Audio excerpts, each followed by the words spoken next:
Well, we are back with you live once again on another Johnny Torch live broadcast number 228. And it's been quite some time, hasn't it? This is Torch News Roundup number 271. Wow, quite a number of Torch News Roundups and live broadcasts. We've been away for a while, about a month. I feel I owe a bit of an explanation, so I hope this will not be very tedious. But I'm having laptop problems with my computer, and the socket for the battery is all jacked up, and it always gets that way. It never fails that if I have a laptop, the first thing to go on it is always the jack to put the battery charger in and so forth. So once again, I'm having problems with that, and it literally takes me a day to charge my laptop. Then once it's charged, I have to decide either I'm going to work on my book or I'm going to do a video. Now, working on my book usually takes precedence. Um, then the problem being that I really can't get that much done on the book as I can. I'll get like maybe an hour's worth out of work on my laptop before the battery needs to be charged again because of various things and programs, what have you. So again, long, complicated, aggravating story, but suffice to say, I bought a new laptop and I had to get accustomed to it over the course of the week. I had to re upload all kinds of programs and so forth and software. Uh, Come to find out, it really didn't solve my problem because I still need to get a stylus now because the old stylus doesn't work with a new laptop. And again, a lot of headaches, a lot of problems. I wish I had a lot more of this book done. Issue 11 of The Adventures of Bullets Bourbon Private Eye. It's not getting done nearly as quickly as I'd like it to be. We started coloring. There's a lot of we did a little lettering. I'm trying to do it a page at a time. What I usually like to do is do all the editing and inking and all that stuff. I did probably about 2 weeks worth of the inking and fixing it up, but I'm trying to get buckled down now to do some coloring and stuff. But again, now the styles don't work, so it's going to take, I don't know, probably another week before we really settle the issues with getting back to the book and getting it done. Again, hopefully it won't take as long. Thank you for joining us. Let's see, we've got our friend Hunter Iggy in the comments. Johnny Torch, Kevin Conroy says that Ben Affleck is the best live version of Bruce Wayne and Batman in the DCU. I don't remember him saying that, but I wouldn't be surprised. Uh, yeah, I'm not the biggest fan of Ben Affleck, to be honest with you, in the Batman uh, live action repertoire. But he does have a really good handle on Bruce Wayne, I think. Uh, I don't know. It's all taste. Everybody has a different feeling about it, but probably because the way the DCU under Zack Snyder kind of, you know, it kind of brought us a different type of Batman. That's probably why I didn't cotton to it too well. I don't like it when they do Batman with sort of a murderous rage within his heart, where sort of a disillusioned Dark Knight. I'm not really too fond of that. So again, that's probably why he's not my cup of tea. But again, I don't have anything against Ben Affleck personally as an actor. I actually am one of his biggest proponents of him as Daredevil. I think if you haven't seen the Daredevil movie, go for it, check it out because it's really one of the best performances I think in Ben Affleck's career, and I also think it's a great sort of an encapsulation of the Daredevil story arcs. You get some of Elektra story in there and Bullseye and Kingpin. It's a pretty well-rounded movie for being, I think it's under 2 hours. And you get some great performances there. Michael Clark Duncan, Colin Farrell, Jennifer Garner. It's a really good movie. I think people should check it out and give him more credit for it. Now, a lot of people like the director's cut better. I am actually a fan of the theatrical cut. I think a lot of people put some emphasis on the director's cut, but it kind of bogs down the story, if you ask me. I like the way that the theatrical cut really is bang, bang, bang, really gets into the story, gets it in there, and I think that's the best version of Daredevil. Quite honestly, I like Charlie Cox, but I really like Ben Affleck's version of Daredevil.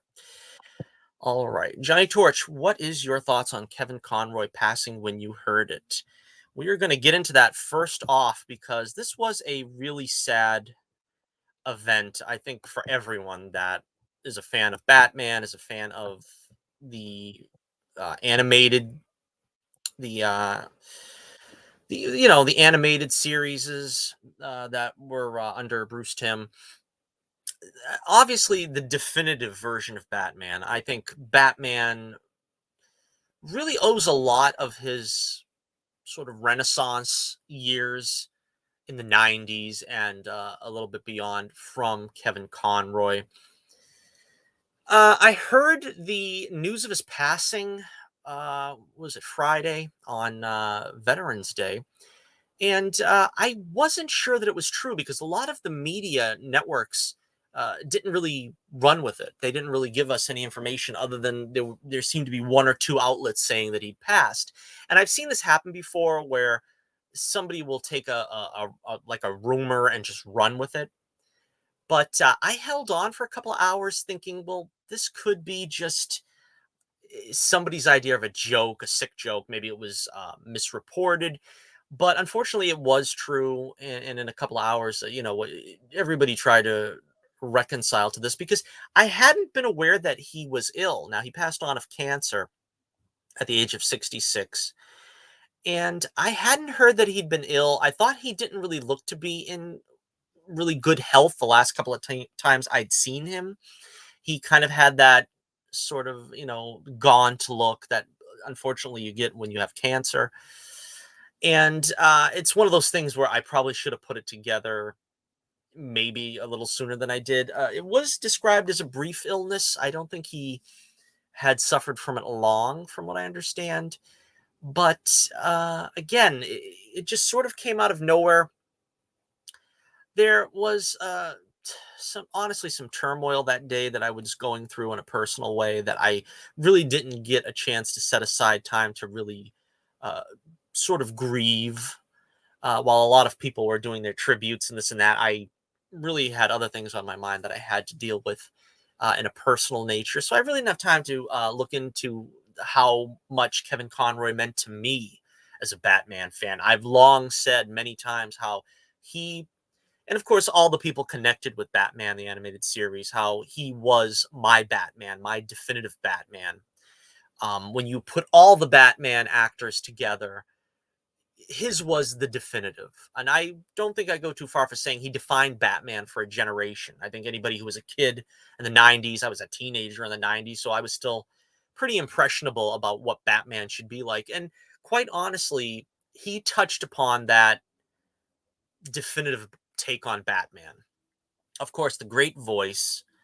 Um, Again, I don't think I can say anything that anybody hasn't already said, but when you read Batman comics now, Kevin Conroy's voice is the one that gets into your head. That's the default go-to for me when I'm reading a Batman comic. I'm thinking Kevin Conroy's Batman voice.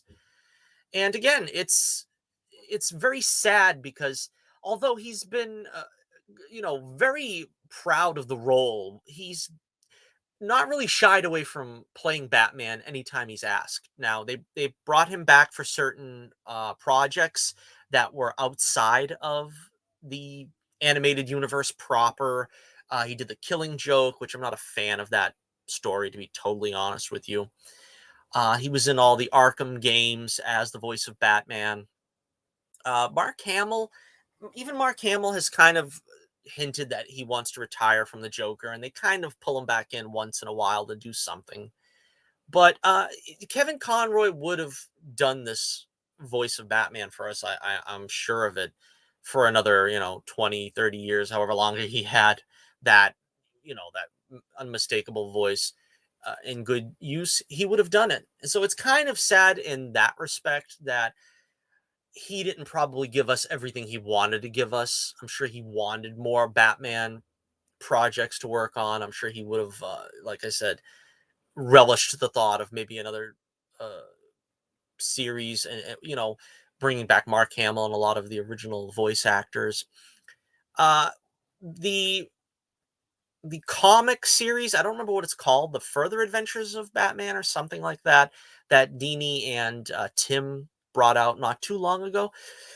I was hoping, honestly, I was really hoping and expecting that they were going to turn that into sort of a, if not a direct to video series, or maybe some kind of streaming series where they could have brought back the cast and done these new stories and given us, you know, Red Hood and I can't remember off the top of my head all the different stories that they touched on, but they did a lot of the post animated years stories that they never really got into, like the Red Hood and so on and so forth.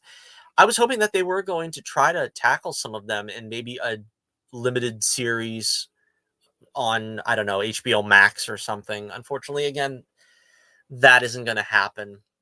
But again, like most of the great actors that portray these characters, he was 100% dedicated to Batman. Now, again, I don't know a whole lot about his life story, but I don't think he was really a Batman fan as a kid. He approached this as a professional when he got the job and immersed himself in the character of Batman. He knew the lore and he knew what Batman would and wouldn't do.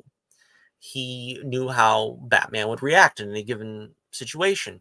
And that's what really colored his performance. You see the same thing, I think, in Christopher Reeve's Superman, where he believed in the role such that you can feel it coming through every pore.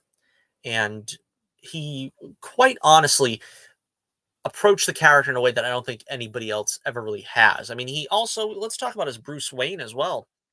His Bruce Wayne, of course, was the classic Bruce Wayne who was treated as a fop, as sort of a ne'er do well rich boy, and then we have the Bruce Wayne who was the the true face. Now, I'm not one of those that believes that the Batman is the true face, that the mask is the true face.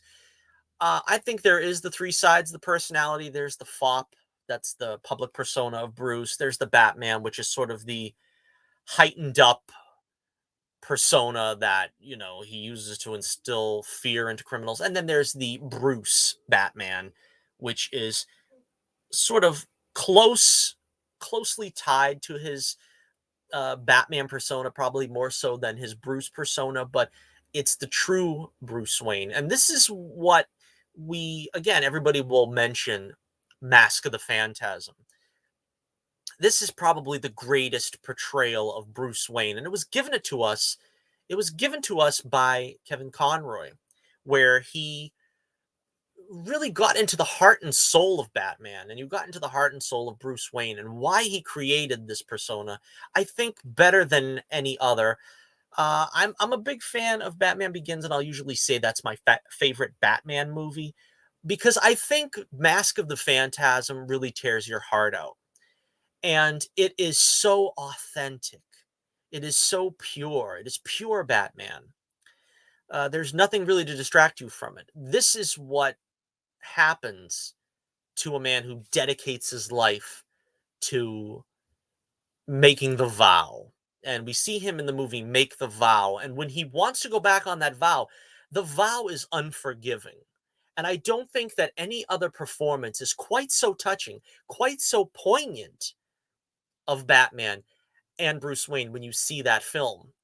And the vow is what, is everything to Bruce Wayne. This is his purpose. And he wants to back away from that vow so desperately at this point in his career as he's just beginning. All of his training is done, all of his years of study is done, and he's ready to take on the mantle. He's ready to put on the cowl, but he backs away for just a moment and says, "What if there's more to life than this? I planned for whatever it is, 15 years or so to do this. I'm finally ready, but what if there's more to life than this? What if I can be happy?" And of course, a cruel fate changes all of that for him in an instant. But for a moment, he's up at odds against the Vow. And I think that's another reason why you find Mask of the Phantasm challenges Batman in a way that, for instance, Superman is challenged in the Superman movie with Christopher Reeve, because he has his code. And his code is that he will not go back on his word. And he doesn't want to go back on his word to Miss Tessmacher that he's going to go after the missile that's going after uh, Hackensack, New Jersey. And it's the same way here, where it's Batman versus the Vow. It's not Batman versus the Phantasm. It's not Batman versus the Joker. It's Batman versus his Vow. And that's the takeaway from that film. It's really, how dedicated was he? And there was only probably one instance in his life where he would have walked away from that vow. And everybody will tell you that is the core of Batman. It's the dedication. It's the having a plan. It's the planning ahead and knowing what he's going to do. And that's the one time where that comes into question. And it's really heartbreaking because, as I said, Kevin Conroy really imprinted Batman in that story with his delivery and with his, naivete at the time, thinking he was going to have an easy time of it being Batman. But unfortunately, that wasn't the case. All right, let's see here. Hunter Agee says Kevin Conroy did not tell everyone about that he had cancer. Yeah, that's very sad in a way, because I would like to think that maybe we would have given him his flowers while he was alive, so to speak. There's going to be a lot of wonderful tributes to him. Um, in a way, maybe he would have heard them if he had told everybody. But again, that's his personal life, and I think that that should be respected. He wanted to, you know, live the rest of his life on his own terms and not have had that be a something that he had to deal with. In some ways, you kind of don't want to have to deal with it when you're dealing with it on a daily basis. But I'm sure, really, in his heart of hearts, he knew how much the fans appreciated him, how much they loved his performance, and how much they cared for him. Because you know, everybody was really happy when he got that chance to play Batman in live action. Unfortunately, he didn't have a costume or anything. He sort of had like a exoskeleton or something in the Crisis on Infinite Earths in the CW version of that story. So we did get to see him play Batman in live action, which was pretty cool. But yeah, again, I don't know what else I could say that hasn't been said 1,000 times, but he had the definitive Batman voice. He was the definitive Batman presence. I mean, no matter what media he was in, whether it was the animated series, whether it was the Arkham games, he had that presence of Batman about him where he just took over the role. And again, once again, he will be missed. He will be sorely missed. And once again, he brought something to Batman that honestly wasn't there before and can only be like duplicated but never really emulated. It's something that was that X factor that he alone brought to Batman. And I remember it as clear as day. The first episode I saw was on Leather Wings, and it was I think it was hyped as sort of like a sneak peek, like you would see it just as before the show was officially launched, in other words. And I saw that episode that night, and man, was that a mind blower. That blew me away. Just the animation style was so perfect. And when Batman opens his mouth, he had the perfect voice, and again, the perfect actor to play that voice. I don't think you'll ever truly have that again. But like I said, a lot of actors will probably try to bring that kind of cadence to Batman, but they will only be filling his boots. They won't really be bringing to him that same level of professionalism. Are you going to his graveside? No, I don't know where his graveside is. I know that usually fans will line up and put you know, uh, mementos like on certain things like the Walk of Fame and things like that. I don't think I'm close enough to probably go to any of those. I imagine he lived in LA. I'm not sure. Maybe New York, which is still probably too far away from me. But again, I wanted to make sure I made a tribute now. That's why I didn't want to wait too long to do a live show. I honestly, I haven't even had dinner, and I said, I got to do this live show. I got to do a tribute to Kevin Conroy, at least before the week is out, because he meant so much to so many, including myself. And like I said, I think every Batman fan, just they owe a debt of gratitude to Kevin Conroy for bringing this character to life that we all loved so much, and in a way that's probably never going to be repeated.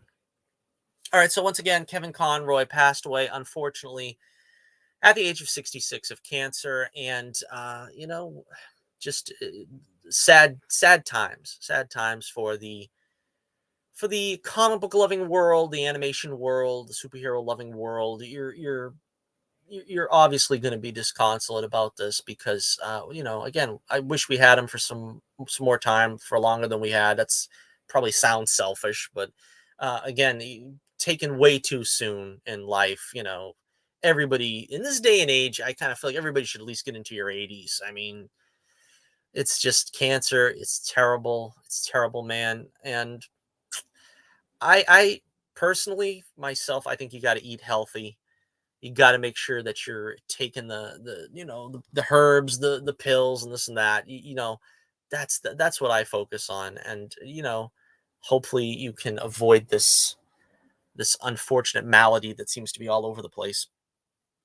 So once again, rest in peace, Kevin Conroy. Thank you so much for what you brought to us, Batman fans, as well as just fans of good storytelling in general. You will be missed. Okay, so again, very sad, and wanted to make sure we paid proper tribute to Kevin Conroy.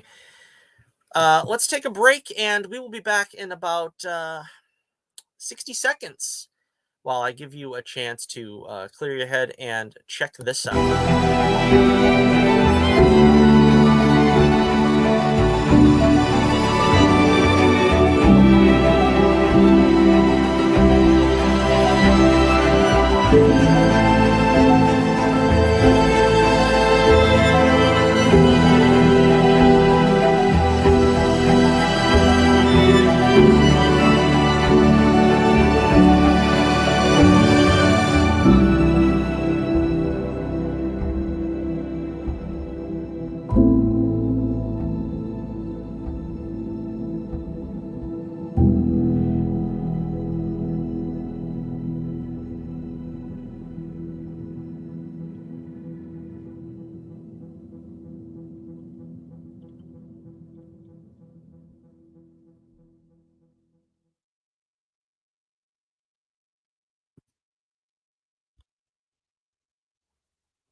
All right, so we are back. That is The Adventures of Bullets Bourbon Private Eye. You can check that out in the link in the description below.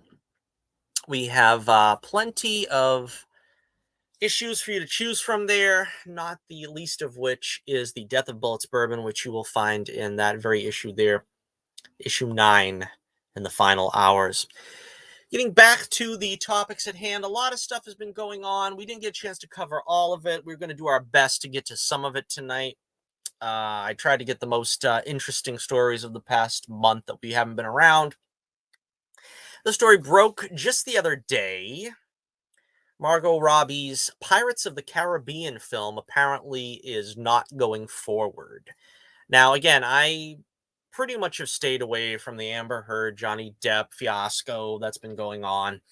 I, I side with Depp in the sense that, I think he was the victim in that, so to speak, the abused. And I'm very happy that, he won his court case. People are coming around, and hopefully the fact that Margot Robbie isn't getting the Pirates of the Caribbean film does show that Hollywood is looking toward maybe bringing Johnny Depp back to the role of Jack Sparrow. Now, from what I heard, I don't think Depp wants to play. He doesn't want to work for Disney anymore because of the way he was treated. Partially, I am disappointed because I wanted to see Margot Robbie in a Pirates of the Caribbean movie, but you have to remember that the movie was going to be created by Christina Hodson, who did Birds of Prey, which, of course, everybody knows was a pretty abysmal production. So maybe this is for the best. Apparently, Margot Robbie was asked by Vanity Fair the status of the Pirates of the Caribbean movie, and she said, "We had an idea and we were developing it for a while, ages ago, to have more of a female led, not totally female led, but just a different kind of story, which we thought would have been really cool, but I guess they don't want to do it." Apparently, the movie was to be a wholly original story with new characters under the Pirates moniker. It was it wasn't being developed as a spin-off for Johnny Depp's Captain Jack Sparrow. Let's see. Though unconfirmed, it was rumored that Robbie was set to play Red, the popular meet and greet character from the Disney Parks attraction. As far as we know, there is no other Pirates film in the works. Let's see. Robbie is still attached to star and produce in Ocean's Eleven's prequel and is expected to reprise the role of Harley Quinn at some point in the future. Yeah, so, getting to see Margot Robbie all decked out in a pirate's costume, that was too good to be true, I guess. I was kind of hoping for it, but again, if the right creative team was behind it, I would have loved to see it. But again, maybe this portends good things for Captain Jack to return. I know Depp loves that character and he loves that franchise, but I don't know. I think he's kind of jaded right now. I don't think he's particularly on good terms with Disney. So we'll have to wait and see. As far as Margot Robbie is concerned, I'm really hoping she's coming back to Harley Quinn pretty soon.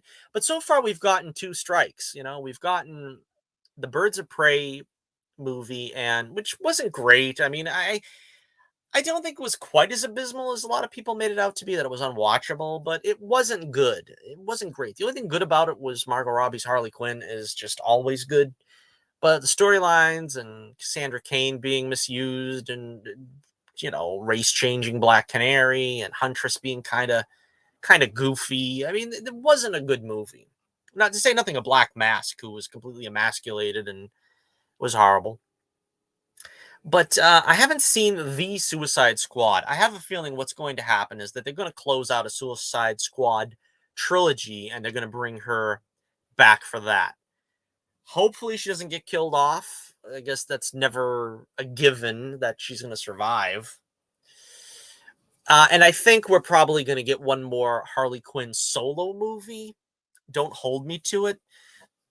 But my guess is they're going to try to put Harley and Poison Ivy together because of the cartoon show and this newfound insistence that Poison Ivy's gay and Harley is her gay lover. Again, this disgusts me. I've said this on Twitter too, but the most disappointing thing to me is that we had one film with Harley and the Joker together, and it wasn't a particularly good depiction of it.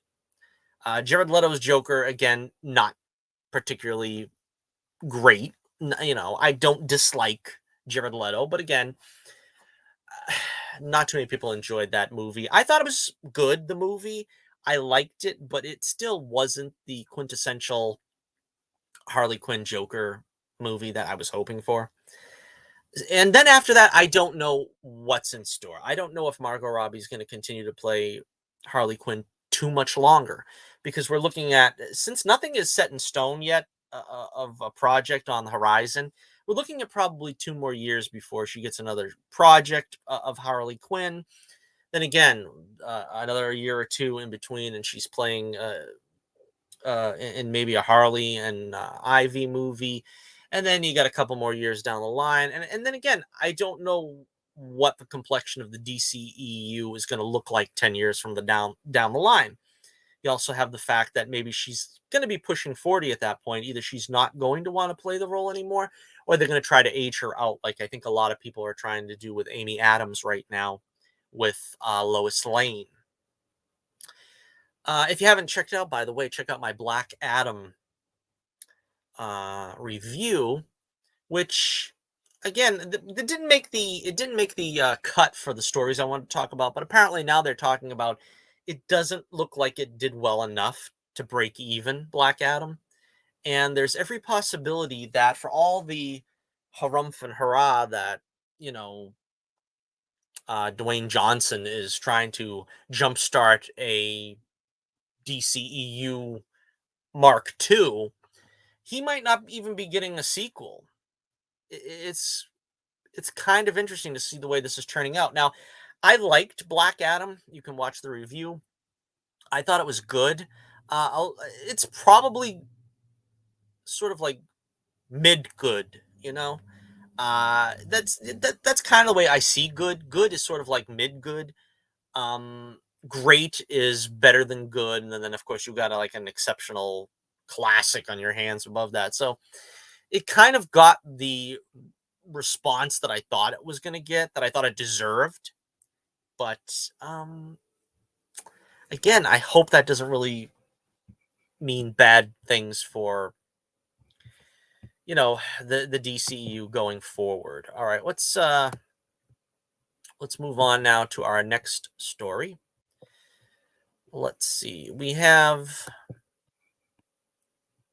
again, I'm getting used to this new way of doing this. So again, if this takes me a little longer than usual, my apologies, but they seem to have done some different things to StreamYard since I was here last.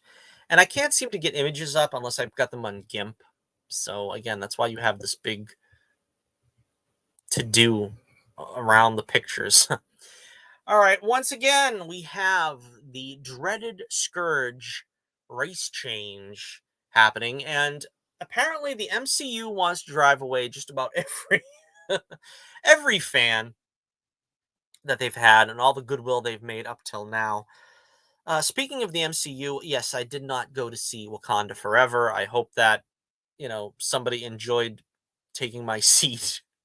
There was this big controversy about Wakanda Forever that, don't see it opening week if you're a white person because that ticket should go to a black person and so forth. Well, I hope that a seat was left for a black person that wanted to see the film. Again, it made good money, so trying to laugh, ha ha, bombed is probably not going to go over too well. But I think a lot of people turned away from it because it just doesn't look good, to be honest with you. To be totally honest with you, you're only going to get so far with trying to do a tribute to Chadwick Boseman. People want to see a Black Panther movie. They don't want to just see a long, protracted tribute to Chadwick Boseman. As much as we all loved Boseman and his portrayal. But then, of course, the Namor and or Namor. That didn't stroke too many people their enthusiasm. Let's put it that way. So again, it's just, I don't know. I think it's going to struggle to really make a lot of money and break through.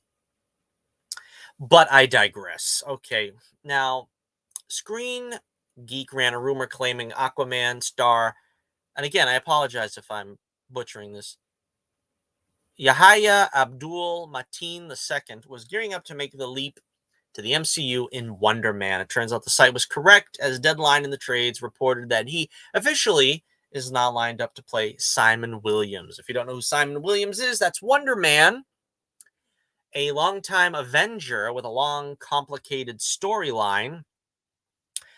Wonder Man made his Marvel Comics debut in the pages of Avengers 9 in 1964, initially a villain. He was later retconned to become a hero and Avenger in the 70s. His brother's the Grim Reaper, while it was his brainwaves that were used by Ultron as the basis for the Vision, giving them something of a brotherly relationship as well. Simon Williams later assembled alongside the West Coast Avengers and ultimately became a successful actor and stuntman. Guardians of the Galaxy Volume 2 nearly included a nod to the character's Hollywood background, with Nathan Fillion lending his face to some movie posters that didn't make the final cut. Wonder Man doesn't currently have a release date, but the news of the story broke in June, with it later being revealed that Oscar-winning Iron Man 3 and Shang-Chi actor Sir Ben Kingsley will return as Trevor Slattery. That seemingly confirmed that the Disney Plus series rumored Hollywood setting. As of now, the belief is Wonder Man will be a TV series and not a standalone Marvel special presentation. This is another new character being added to the mix in the multiverse saga. Let's see, Shang-Chi director Destin Daniel Cretton is producing with writer Andrew Guest. His credits include Brooklyn Nine-Nine, 30 Rock, and Community. Guest is set to serve as head writer for Wonder Man. Creighton will executive produce and likely direct a few episodes. Creighton also has Avengers: The Kang Dynasty on the horizon, and we can't help but wonder if Wonder Man will be a part of that movie as well. So again, they're race changing a famous character, a beloved character. I really enjoyed the Wonder Man team ups with Beast. I don't know if anybody remembers that far back, but if you read the 70s Avengers, that was sort of like they were the Batman and Robin of the Avengers. They were always going out hanging around, doing the town. I don't really know what they were thinking, taking, I don't know, Black Manta actor and saying, "Oh, gee, he looks just like Wonder Man. I'm pretty sure he's going to play the Simon Williams." And again, this is going to be interesting how they do this without Ultron, unless, of course, they bring Ultron back, which I hope they do bring Ultron back because I thought that his demise was horrible in Age of Ultron, that they could have done so much more with him going forward. But again, as they say in the biz, let me know what you think in the comments below. And we will move on here to another sad story. I really am disappointed to hear this, but Stargirl, of course, has been canceled. The CW is just basically liquidating everything and everyone from the airwaves. The only show left beside The Flash, who is now getting their final season in the works. I think that is set to debut at the beginning of next year. Is Superman and Lois, and that is not even on very firm ground. I think Gotham Knights has been ordered to series, but I can tell you right now that's not going to go very far, if it goes anywhere at all. But Stargirl, yeah, I think Superman and Lois. Before we get into Stargirl, I think Superman and Lois is honestly on its last leg. I think they're going to cancel it after the season. I think they might give it a fourth season, possibly, but that's kind of iffy at best. Uh well, let's get to the story here. Let's get to the copy. Stargirl has been canceled and will end its current third season, which is scheduled to air its final on December 7th, a day which will live in infamy. According to Deadline, the team behind DC Stargirl had an early heads up that the series would not continue beyond its third season, so they could wrap up the story in the script room. Which is nice. That's nice of them, to give them that kind of heads up, because a lot of times, like what we've seen with Legends of Tomorrow, you don't get the heads up and you're out of luck. You're crap out of luck.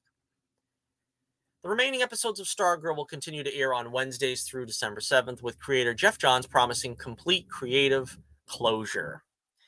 So he's going to get to wrap this baby up the way he wanted to.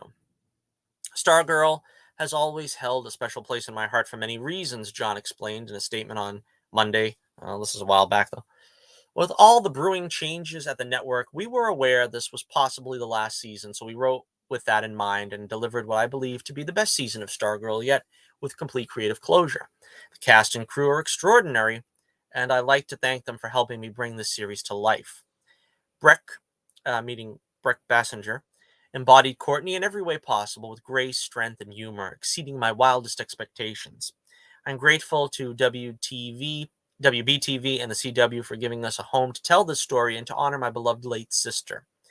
For those of you who don't know, he based this character on, sort of as a tribute to his sister who passed on in her teens. I continue. I'm beyond thankful to the press and fans who have always championed us for 3 amazing seasons. Most series never get this far. We couldn't be more proud of our show and the fan community it's built. Star Breck Bassinger added, getting to play Stargirl and be a part of the DC universe has been the greatest honor, and I am so grateful for every moment of it. I would like to thank our fearless leader, Jeff Johns, along with WBTV, the CW, the cast and crew of Stargirl, and of course the fans. Thank you. This show will live forever in my heart. Again, very sad. I want to just sort of take a moment to eulogize this show as well. Breck Bassinger was just marvelous as this character, just wonderful. I had absolutely no I had no idea what the show was about. I had no idea about the character. I had no idea of any of it. I never really read Stargirl, so I had no preconceived ideas, so to speak. But the show was so much fun. Every character was great. And I'm going to give a lot of credit here to Jeff Johns. I've been watching this season, and the only problem with the season, I've said, if you follow my reviews on Twitter, is that it's kind of like there's like two potboil episodes to every like one episode where something interesting happens. I kind of feel like they could lean a little bit more on the villain of the week formulas. Now I know that's kind of been played out and people don't do that anymore on these shows, but I kind of like to see more action oriented stuff going on. Of course, it's kind of late for that kind of criticism now, but this season has been exceptional, I think, in its writing because it really is showing the team dynamic. It's showing a lot of what Stan Lee used to do in his team show, in his team books. Um, where the series has like there's so many different things going on. You have um Courtney is kind of taken with Cameron, who's the son of her villain Icicle, who was killed like 2 seasons ago, and she kind of wants to tell him the truth, but she doesn't want to tell him the truth. And then you have Rick, who is our man, who is kind of got issues because his powers are, damaged because the hourglass is damaged. So he's Power Man basically, or he's our man basically with the powers full 24/7, which is giving him like roid rage. Then meanwhile, you have Lawanda, who is Wildcat, and she's having trouble at home, and her family is difficult, and she kind of is a temperamental character to begin with. Then you have Mike, who is like sort of never allowed to play with the big kids. He's Pat's son, and Pat is kind of feeling like maybe he's pushing Mike away, and that might make him resentful. You got the Crocs, which are a lot of fun. Sportsmaster and his wife, and Artemis. A lot of fun stuff going on. Of course, Cindy Berman, who is uh, kind of not really an antagonist, but she kind of like doesn't play well with others. And the Shade is the bomb. I mean, this show is so much fun, and it's so well written. It's a great example of genre writing. I think if you're writing comics, particularly team comics, but even if it's just an individual character, watch this show. You owe it to yourself to watch this show to see the dynamics of how characters are supposed to relate to each other. Not everybody is always on the same page.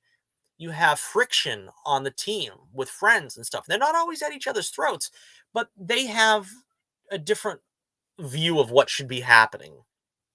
And it can't always be hunky dory. And the characters can't, even your protagonist, even Courtney, doesn't always do the right thing. She's still like lovesick in this case, but she's like doing things without consulting the team. And you also have Starman in the mix, who's like sort of he's got like he's really got mental issues, and like nobody really wants to confront him on it. This has just been a great season, and I'm really, really upset that this hasn't gotten the chance to go on. And I really wish that they would farm this out to, again, HBO Max. Maybe find a streaming service that'll give you another 3 or 4 seasons, because that's what the show really deserves, is at least another 3 or 4 seasons. Um, all of the CW have pretty much gotten at least 6 seasons. And it's sad to see that, she's not being afforded that, and she really deserves to be afforded that. So again, let me know what you think in the comments below. What do you think about Stargirl? Do you think there's hope for it anywhere else on another network, or as we used to say, network now, a streaming service? Let me know in the comments below. Give me your favorite memories of Stargirl and what the show means to you. Again, I'm very disappointed in this. I'm sad to see it go. It's a great show. It's a great family show too. That's another thing.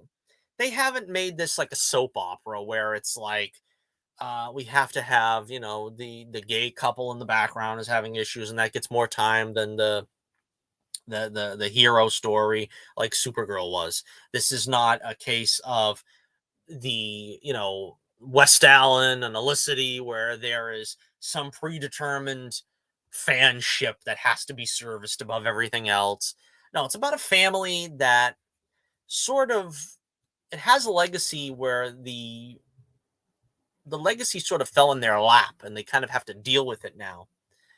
and just a lot of fun. And again, Brooke Bessinger, all kudos and respect to her. She did a wonderful job with this character, and I hope to see her get another shot at playing this character again. All of them deserve to come back real soon.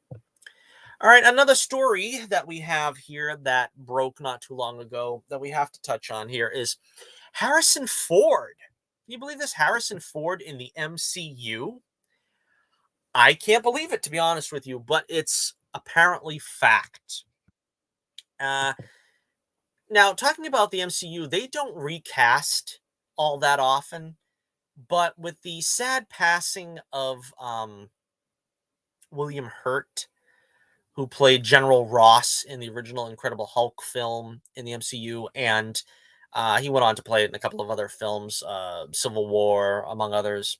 I think he was last seen in Black Widow in a cameo role. Well, Harrison Ford is now going to take over the role as Thaddeus Thunderbolt Ross in 2024's Captain America New World Order. Now, apparently this is going to be he's going to be probably in Thunderbolts first. I think I might have said that originally in the notes I wrote, but the confirmation is for Captain America New World Order. Let's see. Let me read the copy. Anthony Mackie will lead, reprising his role as Sam Wilson. The fourth Captain America movie is light on details surrounding the film's plot, but it's being said that New World Order will pick up after events of Falcon and the Winter Soldier, which saw Sam Wilson assuming the shield and mantle of Captain America. Malcolm Spellman, the creator of that series, has written the script for New World Order, with Julius Ona directing the film. Dallin Musson and Marvel Studios president Kevin Feige will produce the film. Captain America New World Order is currently slated to release May 3rd, 2024. Now, this makes sense. I think he's going to show up, Ford's Ross, in Thunderbolts, like I said, because he's going to set up the team that his namesake is, apparently. But also, you got to remember the leader is the villain in New World Order, and spoilers, but General Ross becomes Red Hulk in the comics. I think that's where this is going. I don't think you're going to get a whole lot of Harrison Ford in Marvel proper, which is sad because I think he's, obviously he's a fantastic actor. But the problem being is that he's quite honestly a curmudgeon. The only thing that he enjoys coming back to doing is Indiana Jones, and he only did that once over the course of 30 years. So, well, the second one is coming up now, so we can say twice pretty soon. But I don't think he's going to want to stick to this role too often. It's going to be one film, and then he's going to do he's probably going to do like the transformation into Red Hulk, and his voice is probably going to be modulated or something. So he's not going to necessarily sound like a Harrison Ford. So I don't think you're going to get a lot of Harrison Ford in this role. But again, I seen jokes on Twitter that the role that he hated the most, apparently being Han Solo, will now be put aside for the role of General Ross. I don't think he hates Han Solo as much as everybody pretends, but I don't think he doesn't enjoy the role because it's basically a side character. Really, there's nothing much for him to do in that role other than be sidekick, with Chewie, and let's go off and shoot at things or whatever. Being Indiana Jones means more to him because he actually, possesses some kind of intellect, and he's basically the star of the show there, of course. All right, so let me know what you think about Harrison Ford now finally becoming part of the MCU.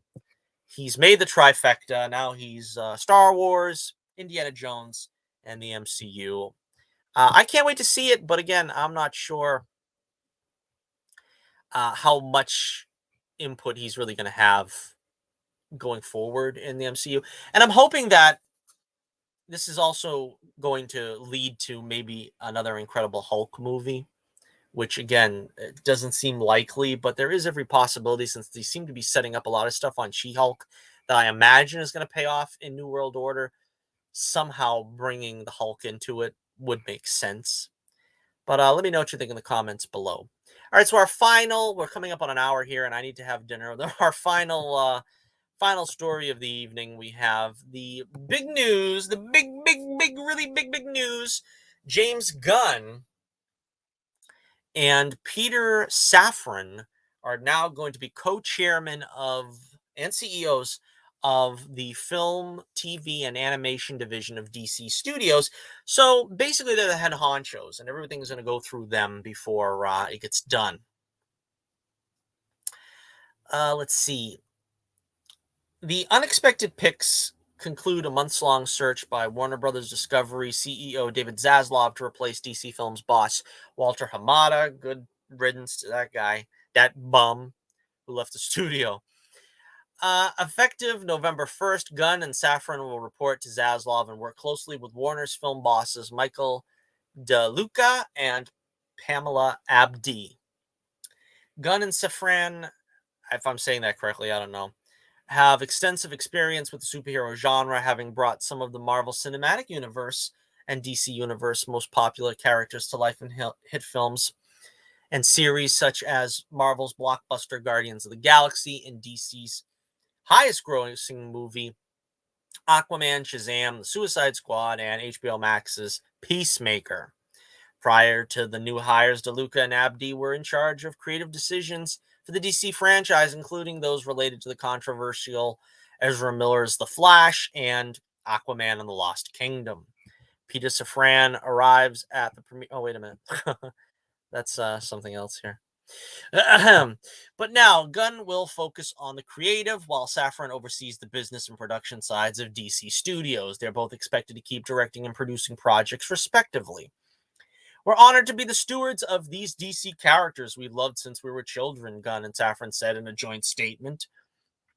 We look forward to collaborating with the most talented writers, directors, and actors in the world to create an integrated, multi-layered universe that still allows for the individual expression of the artists involved. Our commitment to Superman, Batman, Wonder Woman, Aquaman, Harley Quinn, and the rest of the DC stable of characters is only equaled by our commitment to the wonder of human possibility these characters represent. We're excited to invigorate the theatrical experience around the world as we tell some of the biggest, most beautiful, and grandest stories ever told. So this is really exciting in a sense and really terrifying in another. Now, I like the fact that they're trying to focus on a cohesive universe here now. It's not going to be just let Matt Reeves do the Batman over here, and The Rock wants to do his Black Adam thing over here, and James Gunn wants to do Suicide Squad universe over there, and Zack Snyder, thankfully, looks like he's going to be cut out finally, and we're not going to pay homage to his original works that really got the DCU off on the wrong foot to begin with. They mentioned Superman, Batman, Wonder Woman. These characters are still going to live on, I suppose. Aquaman, of course, still living on, and Harley Quinn. Again, we were talking earlier about worrying that she was going to be sort of on the outs with DC. It doesn't look like it. David Zaslav revealed that the pair are coming close to the end of finishing a Bible for the DCU, a document roadmap that outlines key characters and plot points going forward. I think over the next few years, you're going to see a lot of growth and opportunity around DC. There's not going to be 4 Batmans. And so part of our strategy is drive the hell out of DC, which James and Peter are going to do. I think they've thrilled the fans. I think they're going to thrill you over a period of time. So again, this sounds like they want a cohesive Bat universe together. It's not going to be Michael Keaton along with Ben Affleck, along with Robert Pattinson. I don't know if this means Robert Pattinson's getting folded into the DCU proper. I don't know if this means Ben Affleck becomes the lead Batman. I mean, I don't think so. I don't think Ben Affleck wants to stick around that long to play Batman. I mean, the guy is like 50 as it is, and he's kind of not really that type of actor that wants to stick with one role. I don't see him coming back. Michael Keaton, of course, they seem to be committed to doing The Flash and getting that movie done regardless of what Ezra Miller is going to do going forward. But again, they didn't really mention anything about that. Pattinson is playing the Dark Knight in Matt Reeves' Batverse, which is separate from the main DCU continuity. Ben Affleck will return as his take on the Cape Crusader for Aquaman and the Lost Kingdom. And The Flash has Michael Keaton appearing as Batman in that film. All right, so what do you think about this going forward? What do you think about James Gunn? I mean, people seem to either love him or hate him. Now, I am not a fan of his movies, to be totally honest with you. I liked the original Guardians of the Galaxy. I think that's his best work so far. I didn't like um, Volume 2. They got the holiday special coming out or whatever. I'm going to see that. I hope that's going to be good. I didn't see The Suicide Squad. I don't like that kind of violence. And again, I don't like his style of humor. I don't like his brand of humor, which is why I didn't watch Peacemaker. So again, this doesn't sound to me to be all that exciting. But I do think we got a comic book guy in here now, which is a good thing. But the problem is, it's one thing to have a comic book guy. It's another thing to have the right comic book guy. Like, for instance, if you put Kevin Smith in this role, which is something I think they would have done like 20 years ago or something, you kind of figured they were going to do that. I think that's why Smith was doing a Superman project and this and that. And he kind of knew what it was about, and he knew the gig. But then again, his type of humor is not something I want to see reflected in it. In the DC universe. And again, this is something that he's just okaying and shepherding in sort of what we're expecting to see in the future. I don't necessarily think he's going to be writing these things and it's going to have to conform with his sense of humor, but it's going to go through him. That's going to be the filter. So again, I don't know that that's the most productive thing to have for the DCU is to have everything go through James Gunn. And again, he comes with an amount of baggage. Of course, remember, he was canceled for a while. It was only a matter of months, actually, before DC picked him up to do the Suicide Squad. And then Marvel made up with him and got him back for Guardians 3, which is coming out, I think, next year. I don't really have an extra grind with him because I don't believe in cancel culture at all. That's why I've said the unpopular thing saying I don't want Amber Heard recast as Mira. I think she deserves to keep playing the part because canceling is not right. Now, she might not be a great human being and you might not like her, but as long as she hasn't killed somebody, I kind of think she deserves to keep playing the role and doing the job that she was hired for. It's the same thing with James Gunn. He did some pretty tasteless jokes. He's done some questionable things, but he's not been convicted of anything. And I think he deserves every opportunity to still work. I don't particularly like his work, is the only problem with this. But I don't think he should be canceled. I think he should be allowed to continue to work. And that's kind of the way I feel about these things. You don't be anti-cancel culture and still say, well, I don't like him, so I don't want him to have the job. If anything, I don't think he's the best candidate suited for this job. But like I said, I don't know that he's guilty of anything, so I don't think he should be disqualified from this job. So again, we'll just have to wait and see. I guess going forward, we're going to find out exactly what this entails when they actually, release a slate of projects. That probably isn't going to be coming anytime soon. I think you're going to see some new projects probably get trot out probably within 6 months. You'll probably hear about something that's going to be done, but it's going to depend also on how well things go forward. Again, like I said, talk about Black Adam hasn't been wildly popular, so I don't know what they do with the JSA characters. I don't know about what Dwayne Johnson wants to do going forward. If they're going to let him do a sequel, if they're going to let him do Black Adam versus Superman, all that is conjecture still. I don't know what they're going to do after Aquaman and Shazam 2 come out. What about the future for Harley Quinn? We've got Wonder Woman still on, the pre-planning stages, I guess. Of course, Henry Cavill is still going to be Superman. We have that cemented. And we have Ezra Miller as the Flash. I doubt he's going to be sticking around long term, but again, we really don't know at this point what's going to happen. I don't know. Is Patterson going to be the new Batman? As I said, is it Ben Affleck? Is it going to be still Michael Keaton having some kind of role here as Batman? We didn't get to see him in Batgirl, but apparently we will still get to see him in the Flash. All right, so that about wraps it up for a well, we got about an hour out of it. That's not too long, not too brief. I like that. I like that sweet spot. So yeah, make sure you like, share, and subscribe. Do all the great things that I always admonish you to do. Check out the Adventures of Bullets Bourbon Private Eye. Issue 10, our big 10th anniversary issue, is still out there. 10 big years of Bullets Bourbon. I want to do a video about that issue coming up not too long from now. Again, it's difficult because it's not listed on Indie Planet yet. They're really dragging their heels, and it's driving me nuts. But give me a DM or an email. You can find my email in my site in the link in the description below, and I'll try to get you a copy. Check me out on Twitter. We're always up to something there. We're talking about the election and, again, the horrific events that followed, mostly there.